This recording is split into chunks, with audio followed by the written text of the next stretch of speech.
It's already gone. Okay. What are you drinking there? What?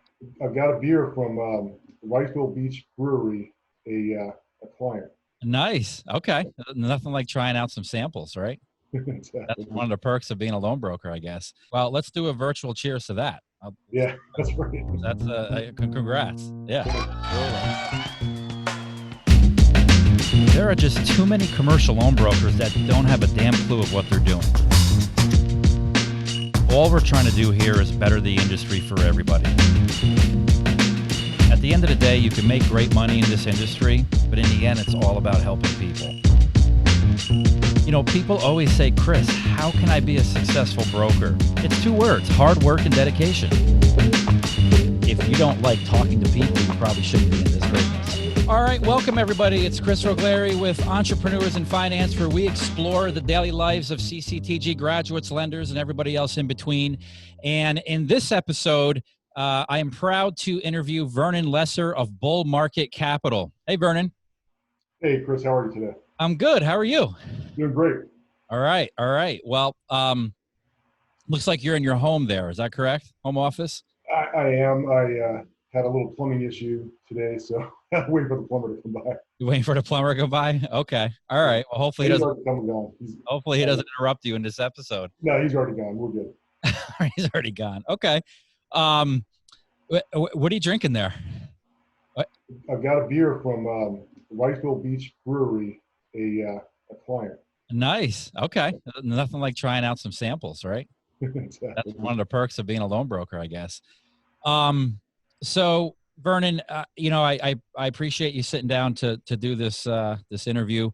You know, tell me about what did you do? What did you do before you found CCTG? What was life like? What were you doing? So before the recession, I was owned a disaster restoration company, and life was good. Worked hard. We did a lot of disaster work, construction, build back, things of that nature.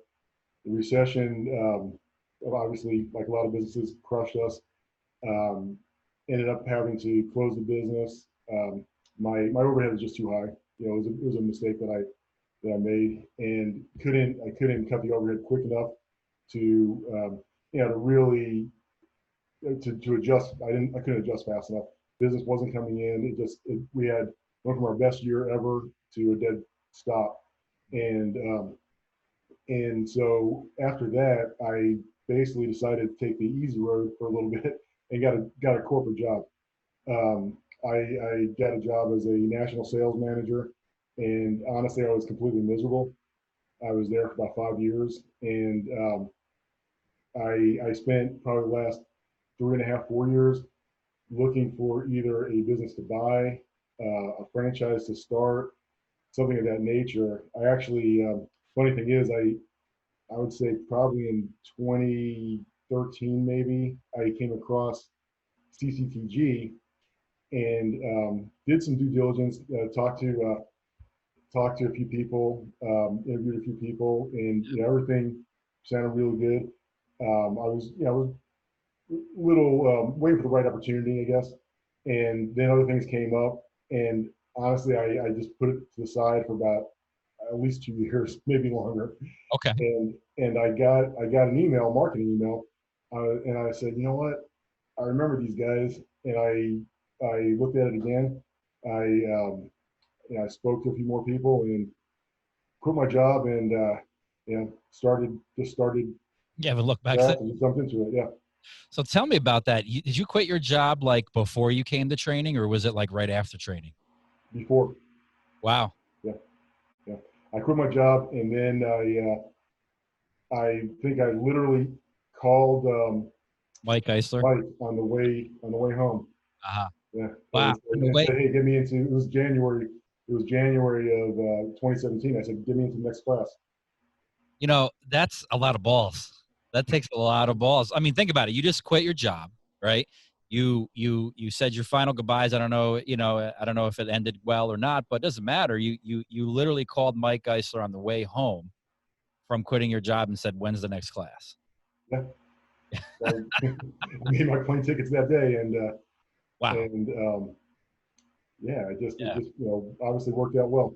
So tell me, yeah, I mean, you're, one of our, one of our many really successful guys and graduates. Tell me about class itself. So when you showed up, were you like, who the hell are these guys? Were you nervous? Especially you quit your job, I don't know how many ever weeks before, or were you pretty confident in, in who we were and what we do? Tell me about that. Yeah, I wasn't nervous. I would say I was pretty confident just because I know my work ethic, and I figured that you guys had I did my homework. You guys are the biggest around, and I figured, hey, I'll learn what I need to learn, and then I'll go out and bust ass, and things will happen. And things And will happen. that's the formula. Yeah, that is the formula. I mean, you have that. It seems like you have that genetic makeup. You go out and you conquer and you just do what you got to do. But you didn't have any previous finance experience. Is that correct? That's correct. I've got an MBA, but that was honestly a concentration in marketing way back in the mid '90s, and um, I owned a business, so things. Yeah, I had to understand a little bit about loans and just keep my own corporate finances correct and going. But in terms of the financial world, no. And actually, another story that that relates to this. Yeah. When I was in the disaster restoration business, there was a franchise in my local market that was for sale, and I wanted to buy it. I banked with two banks at the time, and this is probably 2006, maybe, or about, I think, 2006. Yeah. And I spoke to both of them about getting a loan. And I heard about SBA loans, didn't really know what they were, but I heard about them. Asked both banks about them. One bank had no clue how to do it. This is in Houston. These were more community regional type banks, and the other bank took me down a process, SBA process, that led to nowhere. And the business had another offer. I lost it, lost the opportunity. But that that stuck in my mind, which is probably one reason why I myself and Bull Market Capital, my company, specializes in SBA loans today. Okay. Wow. So that experience kind of caused you, once you went through our training, you learned the capabilities of, well, you learned about SBA, but you learned about the product capabilities our lenders have. You kind of formulated a game plan, said I want to kind of concentrate on that. I did, yeah. And actually, um, right after I got out of class, I found a list. I'm in North Carolina. I Mhm. found a list of state employees and economic development people, small business development technology center people, Yep. SBA people, and um, so one of the SBA guys, he responded to me and we became fast friends. And he's helped me a lot along in the process. He's introduced me to 25, 50 different bankers, Nice. and they're great referral sources. I send them leads constantly, Yeah. deals constantly, and Yeah. it's a great give and take. So you perfect. I mean, that's what we say in training. That's one of the things we tell you to go out and do in training. So you actually did that to its fullest potential. It sounds like. Um, tell our viewers about. I mean, so you went through training. What package did you purchase? You remember? Platinum. Platinum package. What caused you to purchase the platinum package? What was your thinking behind that? Um, well, even though I didn't have finance experience, I'm still a numbers guy, and so I was looking at what it would cost for the basic package versus platinum, just Yeah. for the class portion of it. Yeah. And then I factored in, the enhanced website, the additional marketing, the pay per click, and some of the lifetime marketing support that comes with it. Sure. And I figured, I could do the pay per click myself, but I actually did that with my previous company, and I couldn't keep up with the changes that Google made seeming like every week. Right. And so I figured, let professionals do it. Yeah. I'll just let professionals handle everything in terms of the marketing. I'll be the guy in the street, not knocking on doors Right. and shaking hands and all the other marketing stuff. I'll leave to the professionals. Yeah, people don't realize that PPC. Yeah, can you do it yourself? Yes, but it's almost like, you know, it's almost like you know, do you want to change your transmission yourself, even though you can learn how? You know what I mean? I mean, you want to bring it to a mechanic, but you have to be in there every day in the account. You know, it's not something like where you set it and forget it, and that's, you know, where you could lose a ton of money. So you know, you went through in what, 2017? Is that correct? January 2017. January 2017. And so, you know, how often did you beat up Alex and the team? Every day. I'm sure Alex hated me. No, he's used to it. He's got scars. Alex Yeah, has, I mean, you know, it was good. You know, it was a learning experience for me. But yeah, you know, I actually marketing is my background, so of course I had a few things I wanted to add into there in terms of, yeah, you know, what I think we should do in terms of, you know, the pay per click or sure, SEO or whatever. sure. But you know, it worked out great. And you know what actually has been surprising, the SEO is actually doing really well now. Cool. We get plenty of calls. Yeah, I mean it's been you know, it's been well worth it. Yeah, it takes a, no, I appreciate that. It takes a while for that to work. And a lot of people don't understand that. I mean, you know, you don't see anything for possibly 6, 7, 8, even sometimes even more, but then all of a sudden it starts working, you know, Google starts recognizing the changes and your site starts creeping up for you. So that's awesome. That's awesome. Well, you know what I like to do? I like to start with failures because successes are easy to talk about. What were some of your failures that you learned in the last, you know, let's see, 17, 18, 19, so almost 4 years in this business? You want to talk about just some of your, you know, moments where you look back and you're like, oh shit, I shouldn't have done that, or, you know what I mean? Yeah, yeah. So you know, when I first started, um, I tried the consumer product, Yeah. um, the consumer, I forget what you call it, but the consumer product. And I went to, you know, just basically just hit different businesses.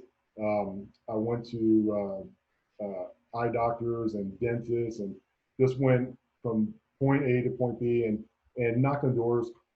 And I probably spent, you know, good, I would say 2 months, you know, knocking on doors, not only for that business, that part of the business, or those type of loans, but also for equipment financing and a few other things. I would knock on, you know, doors of truck dealerships, you Yeah. know, things of that Equipment. nature. Yeah. You know, and for me, it didn't work out that well. Huh? What works for me is establishing the relationships with the professionals. Centers of Um, influence of a business owner. well, not only business owners, but also the CPAs and the attorneys, and primarily bankers. Right, Bankers. that's what I mean, like the centers of influence of a, Oh yeah, absolutely. like, Yep. you know, like the circle of that a business owner has. Yeah. Yep. Yep. Okay. All right. So yeah, so that, you know, that's worked out tremendously for me. We get, honestly, Kris, we get so many leads in that it's they can't keep up with them half the time. That's awesome. Yep. That's awesome. Plus you have your online marketing going, so it's even, you know, it's double. Yeah, yeah, and you know, we have a lot of other really solid brokers in the industry across the country that partner with us on a regular Yeah. basis. Don't get into those broker chains. No, we keep it Brokers. at a split, basically. Yeah. Yeah, Yeah. and that's about all I want. And you know, some brokers I'm not, you know, I don't want to work with, but Yeah. others who, you know what they're doing, I Right. feel good about them. Yeah. That's good. And at this point, 4 years, is it just yourself, or have you brought on any like ICs or did you add anybody to your team yet? Oh yeah, yeah. We got two people that help me full time with the Okay. you know, with the leads, Right. and yeah, I normally take the good leads, I guess, but not all the time. You know, just, you know, the leads that are over, you know, over, let's say $2-3 million, I normally handle those. But you know, we've You're got so greedy. really solid people. Yeah, you're so greedy. You gave everybody the shit leads, and You know, you honestly, they're not really shit take the leads. good ones. You got, you know, $1 million lead or Yeah. $500,000 lead. Yeah. You know, those are good leads too. Yeah, I get it. Tell me about your first deal. Like, do you remember the first deal that you closed? And Oh what yeah, yeah. Actually, so the first, I didn't close the deal really for the first 8 months. I Yeah. mean, and Okay. that wasn't from a lack of effort. It was just how things roll. Sure. So I closed 3 deals within about a 2-week time period Okay. between late August and early September of 2017. Yeah. Um, one was a hard money real estate deal, commercial refinance for an office building. What'd you make on that? Not much, but it was good. It was something. I Okay. probably made $5,000-8,000, something like that. Okay. All right. Um, then I had a restaurant, a small restaurant franchise deal. So I Okay. made $5,000, $6,000, $7,000. And then I did a car wash in Hawaii, which is pretty cool. Wow. And Did you do a site visit for that one or what? what's that? You do a site visit for that one? That's still on the table because we're doing more deals, more car washes now. All Yeah, right. I did meet my client at the car wash convention in Vegas. Yeah. That was pretty cool. You But need to come out there and assist you, support you in, on that one? in Hawaii, yeah, we'll take a team. All right. And Hawaii is actually a market that needs lending. It needs a lot of help because the banks there, they're scared to lend. I found this out, back when I started, and even the SBA side, they won't touch a deal really over $1 million. Yeah, we have a grad out there actually that does very well. We have Yeah, a grad I'm sure that does very, very well, and yeah, so that's good to know. So you knocked out 3 deals in a relatively short period of time. 3 deals within about 2-week period, and then I never looked back. That was September 2017, and then the leads just kept on pouring in, and my network expanded, and yeah, it's been. I mean, it's been constant. Being a business person, especially one that went through hard times with the recession, Mm-hmm. I'm always nervous that shit's gonna stop right then. I'm gonna lose my leads. You know what? Stop. You know what? Oh, that's a good thing. That's called you're not complacent. Definitely not complacent. So I'm constantly trying new things. Just as an example, about 6 weeks ago, had an email that came by, and a lot of emails just disregard you. And this email said, "Hey, we're looking for a partner because we got leads." And I called the guy, and I recognized the phone number. It was a Houston phone number where I'm from. I was actually going back to Houston another week or two, Mm-hmm. and I said, "Hey, why don't I meet with you guys?" And he said, "Sure." I didn't really expect much out of it. I got back from Houston probably July 25th. The month of August, we've had over 70 leads from this group. Wow. So, Wow. and they're ranging. They're not all. A lot of them are fix and flip leads, but Yeah. I've got a $1 million grocery store purchase I just got today, and another few other leads in the $1 million, $1.5 million range. So they're coming through. It's just that was just because I made the effort of a phone call and then actually went over and saw them at their office. Great. That's great. So, do you find that where does most of your business or is most of your business local? When I say local, I mean like your state, or is it more out of your state? I'd say it's probably 50-50. All right. Yeah, because we've got a lot of referral sources in North Carolina. Mm-hmm. They come from this state. Yeah. But we've got referral sources elsewhere, so we do have leads coming in from everywhere. Good. That's good. Yeah. That's good. Tell me about I don't know, the most lucrative deal. What was the most lucrative deal you closed? You got to remember that one. Yeah, we've closed a few in the 50 to 65, 70,000 range. Okay. Just literally 30 minutes got the phone. Commission range. Commission, yeah. Yeah, 50 to 70,000. All right, cool. Yeah, just got off the phone a few minutes ago with a banker we've done a few deals with, mm-hmm. and they just approved a $14 million deal. So that'll be a nice $140,000 commission. Yeah, that's going to close hopefully this month. Wow. All right, well, you're off to a roll, man. I mean, yeah, and, we've been lucky because a lot of our clients, we're doing repeat business. So I've done 5+ deals with probably half a dozen clients. Yeah, that's what we try to explain to our graduates. It's not a one and done type business. If you stay with them, and as long as you stay in front of them, you're kind of that you're kind of that person that they go to with any capital need. Oh, Time absolutely. and time Yeah. again. When they're, these, some people are just really aggressive and they want to grow their business and they're going to come back to me so far every time, knock on wood. Yeah, yeah. Well, wow, that's awesome. Um, how did you fare doing COVID? COVID was fine. Yeah, I love the confidence. we had a week or so we were slow.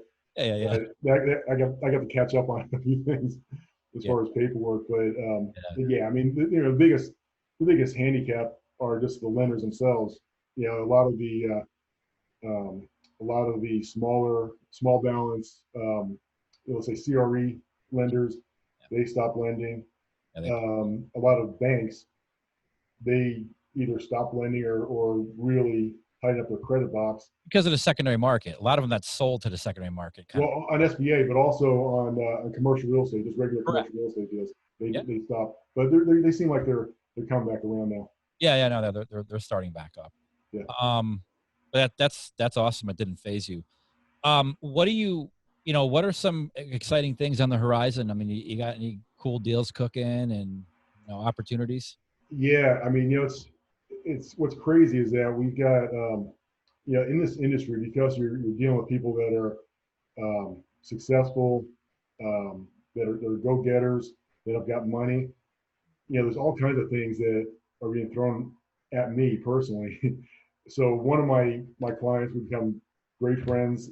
He does multifamily projects Okay. in tertiary type markets in the downtown areas. He takes these old historic buildings and creates a multifamily apartment building out of it. Yeah. And so we're about to do one together, partner up on one. And wow. so that's pretty exciting. Mm-hmm. And you've got just being in this industry, with the connect, just knowing people who, how to connect point A to point B.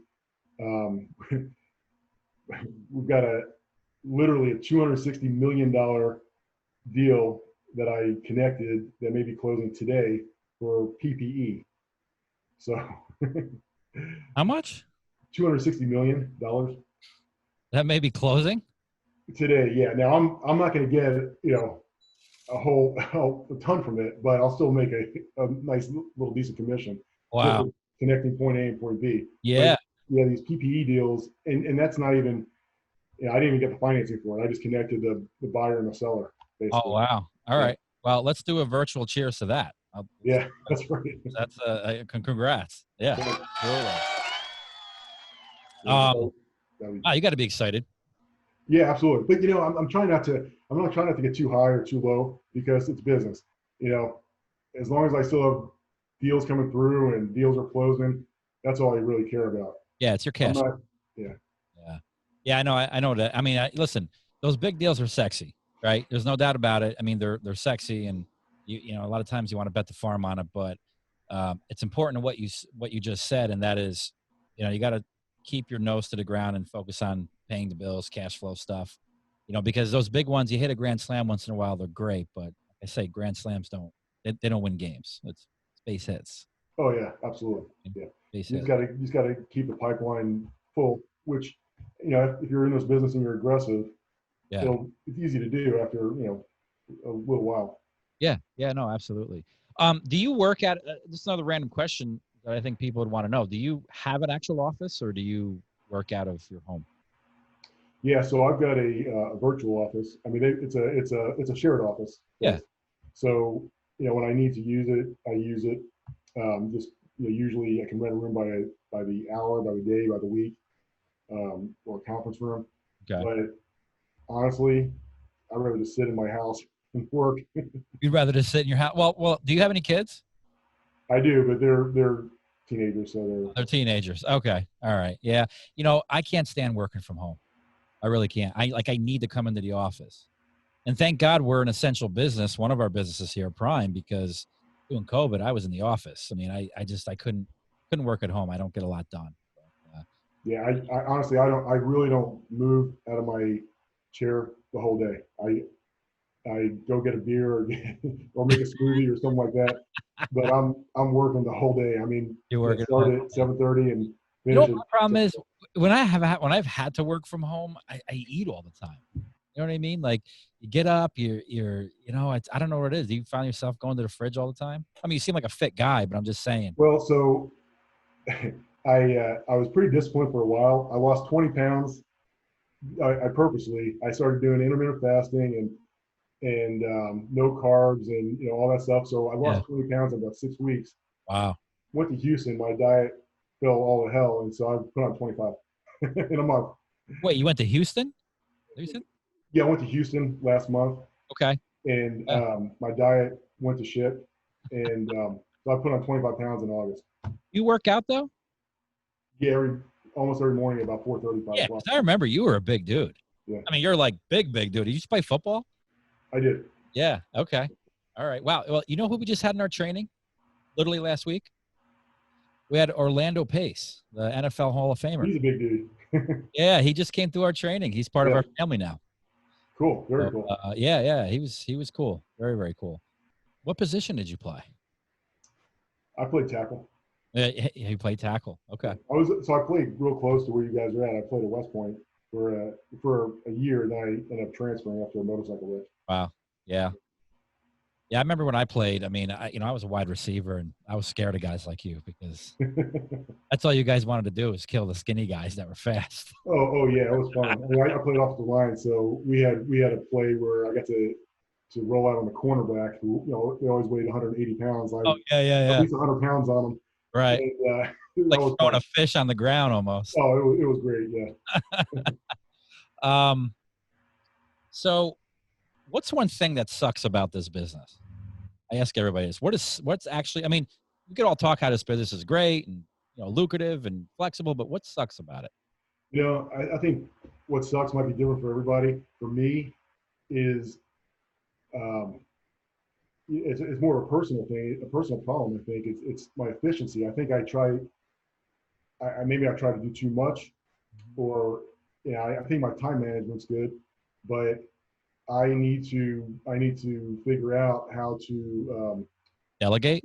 well, not really delegate, just grow the business to where I can remove myself at times when I need to, Yeah. because just scaling the business. That's something I've been thinking about from day one. The best way to scale this business, and I'm still working on that and trying to figure that out.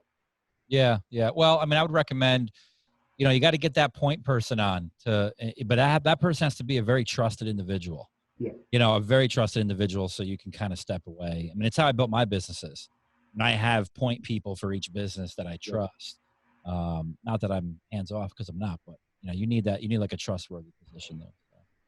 Yeah. And not that I'm a control freak, but I just, when you have a client that, this is their life, their livelihood, you want to make sure they're being taken care of as you would take care of them. Now, I do have the two people I have with Bull Market Capital right now. I completely trust them. I think they'll be able to handle just about every situation I throw at them, and they'll be able to take over for me at times. So that's still a work in progress. I think I'm. Did you train them well? I mean, are they like trained and are they disciplined? Well, one's an underwriter, so yeah, she's already got the knowledge and the training, but she's a very bubbly underwriter, so she's got the personality. Hey, that's great. I haven't found an underwriter yet that has a personality. So I know. Yeah, she's different in terms of most underwriters. Yeah, that's cool. And the other one actually is he's a client. he's an employee of a client. Oh, okay. And I've worked with him for almost 3 years now. All right. Wow. And he knows his stuff. I mean, he learned quickly because the deals we were doing, they were tough. They're all commercial real estate deals for the most part, and he learned the ropes while on the job. And honestly, I kind of the lenders and I was bringing to the table for his company. I learned on the job also. A lot of it was good learning experience for me, and I learned who to work with, who not to work with, and what kind of lenders will look at what kind of deals. Cool. That's cool. That's cool. Yeah, I bet you have no problem keeping them in line. I mean, No, they're good. you ever threaten to kick their ass if they get out of line? Yeah, I haven't had to make any threats yet, so we've Yeah, been good. well, that's good. That's 'cause you got Yeah. good people. You got good people. If you could do any job in the world besides this, what would it be? Um, I would probably either go into probably into banking because I'm really comfortable in that space, Okay. or into commercial real estate. Okay. All right. I mean, if you could have any job in the world, I'm talking about any Yeah, role, you yeah. could still be Well, in finance. probably finance or real estate. Yeah. Okay. Yeah. All right. Fair enough. Fair Yeah. enough. If it was 10 years ago, 20 years ago, I would have said, a general manager for an NFL team, but Yeah. that ship sailed. Ship sailed. Okay. All right. Um, if you could sit down with somebody, dead or alive, doesn't matter who it is, and take 2 hours of their time or their ear, who would it be? Well, I probably won't. I'm not gonna have the most politically correct answer, but it'll be Hey, President Trump. it'd be President Trump. Yeah, Okay. absolutely. All right. I Yeah. mean, I've admired the guy since I think 1983 when he bought the New Jersey Generals. I remember that. Yeah, so New Jersey Generals. Wow. yeah. That's old school. Yeah. You know what's interesting is yeah, and this is not a political show, but I actually know people who have done deals with him. I don't know him personally, obviously, but I know people that have done deals with him in the real estate sector. And um, no matter what you think of him, smart, stupid, outrageous, doesn't matter. What they have told me is that a lot of the same things you see politically in terms, I mean, you can't argue he's a master of publicity. I mean, whether you like him or not, he knows how to get a message across and do things. But, a lot of the tactics that you see in his presidency, he used to use in the boardroom, like negotiating real estate deals and business transactions. A lot of it has worked for him, whether it's doing a hard line approach or just, some of the antics that he uses. So it's interesting to see that, at least a little bit that I've been told, and then kind of see that how, how he applies that to dealing with world leaders, situations.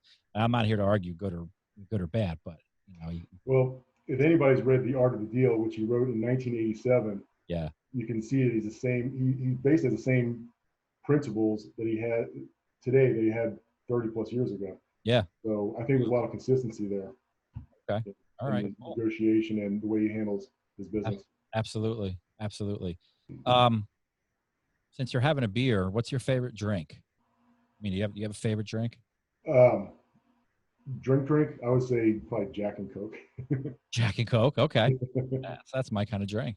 Absolutely. Yeah. All right. So here's your chance. I mean, we have a relationship. You came through my training and we support you. Are there any questions that you want to ask me whatsoever? No question off the table. Could be personal, could be business. We'll start with the business one. All right, let's go. Some easy ones.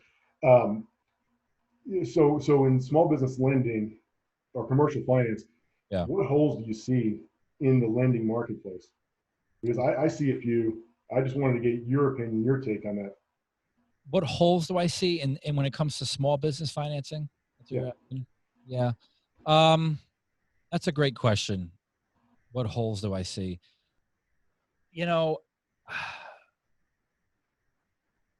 I think there's a couple things that come to mind. I know that there's a very underserved market and this is kind of obscure, but in floor plan financing, believe it or not, floor plan financing exists for large dealerships, car dealerships, right? So, there's banks will lend to large car dealerships, particularly new deal, where you buy a new car. But we've seen so many requests in 10, 12 years of grads saying, hey, do you have a floor plan financing for the used car dealership? The guy may maybe move, 20 cars a month, right? Which would be considered small. I just see so many requests out there for stuff like that. And there's really not a home for something like that. So I'm not sitting here saying that it's lucrative or how to structure it, but I just see that request a lot. Also, I would say a lot of smaller transactions, particularly like in the 100,000 and below range. I think there's a good niche to come in where, you're not as, a lot of lenders have term loans or MCA like transactions, but there's not a lot that are providing what I call revolving lines of credit. There's a few, but I'm talking about small revolving lines of credit, not credit cards, but I'm talking about an actual credit line. I don't see too much of that going on, but yet a lot of people asking for it. What about you? What do you see? Well, I mean, I agree with you on the small balance loans. The SBA, most SBA bankers under the 7A program, they don't want to do anything under, let's say 200, 250, even 350, 400. Correct. And so the smaller deals, which, we probably get 10 a week. Yeah. It's really hard to place them. And so I definitely see a need in the marketplace. The SBA Express, I don't really even know if that exists, because I know it's a 50% guarantee as opposed to a 75% guarantee for the 7A. So banks don't want to do it. And so there's just, there's really no place to take those smaller type of loans. Yeah. And the line of credit also. I agree. No, you should try. Have you tried First Home Bank? Well, yeah. I mean, they tend to like the smaller stuff, but yeah, I agree. There's not enough out there. There's not enough, and we get some of them done, but just not enough. We probably, we get 10 a week. We might be able to place 2 or 3 of them. Sure. It'd be nice to place 7 or 8. Yeah. No, understood. And then the floor planning. I mean, with the car dealership, anything car dealership, I've become really good friends with another CCTG grad, Scott France. Oh yeah. He spent 30 plus years in the car industry. So any car dealer lead that I get, you sent over. And yeah. He's been, Was he in your class? No. Okay. You guys introduced me to him. Yeah. Okay. All right. Yeah. Yeah. It's interesting how graduates form relationships. Did you, have you been to our conference? Yeah. I was there last year. Yeah. You were the last one. Tell me about that. What'd you think? Oh, it was great. It's cool, right? Yeah. I mean, I took a whole week. I took my girlfriend, and we spent. Why not? We rented a car, and so we went to the Strip every night. And, went to Hoover Dam, saw the sights, and it was a great time. Unfortunately, we got derailed this year, I guess. Yeah. Well, you know what? It was impossible. Yeah. Literally, when you have, when we have almost 1,000 people, and Caesar says you can only have 50 to 75 people in a room. Yeah. Doesn't make sense. How do you do that? You just can't do it. So as much as we wanted to stay the course and say, hey, we're in it, we're going, we just physically couldn't do it. So, but it's cool though, because we're going to have Joe Theismann actually here. He's going to come into our office. He's going to give the keynote. It's going to be, we're going to try to make it interesting, as interesting as could. But the platform that we invested in is really, really cool. It's almost like you're there, but you're just, you have it at your fingertips. And then next year we'll all reunite. And yeah. So I spent the whole time, not the whole time, but 95% of my time last year, just on the lender floor.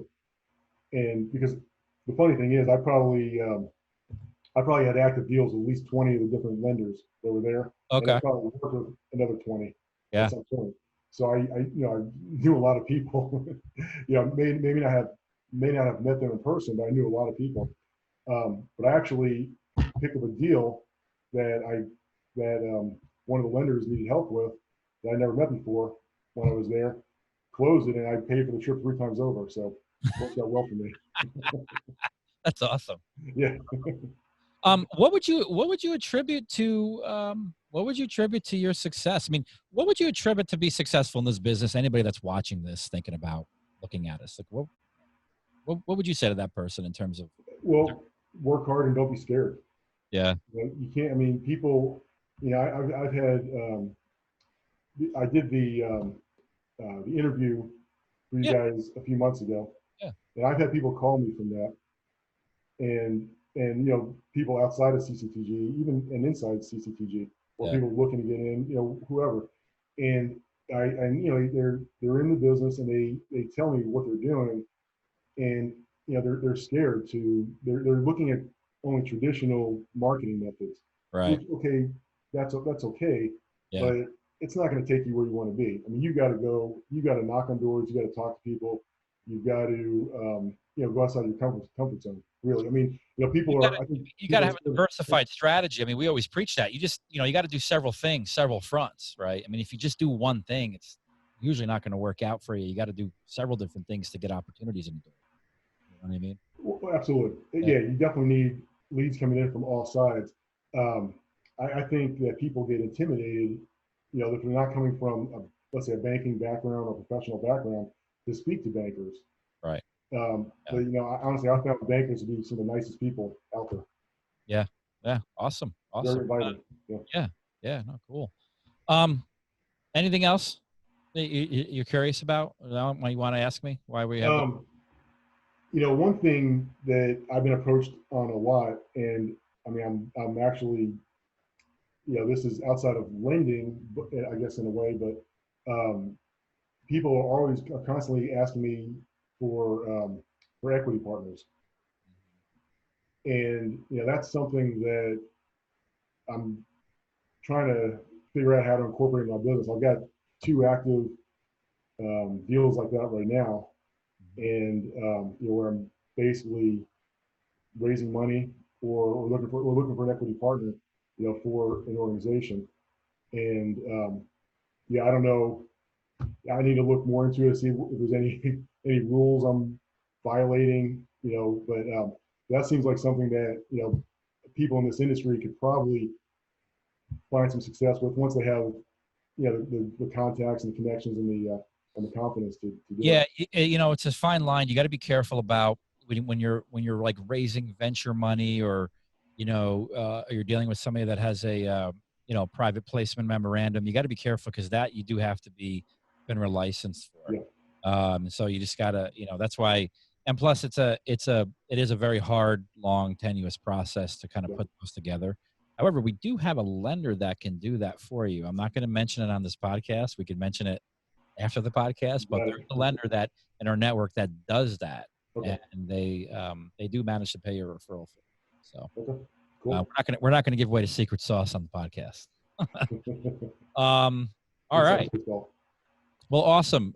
Listen, Vernon, I really do appreciate you taking the time to sit down with me here. I know you're busy and got a lot of stuff going on, including some plumbing leaks and Yeah. you're battling. But I know, I mean, I enjoyed it, and I think a lot of the things you said are real valuable. So I do appreciate that. Well, thanks for having me. I really enjoyed it too. All right, I appreciate it. All right, guys. So that's it for this episode in Entrepreneurs in Finance, where we explore the daily lives of CCTG brokers and lenders. We will catch you on the next one. See ya. There are just too many commercial loan brokers that don't have a damn clue of what they're doing.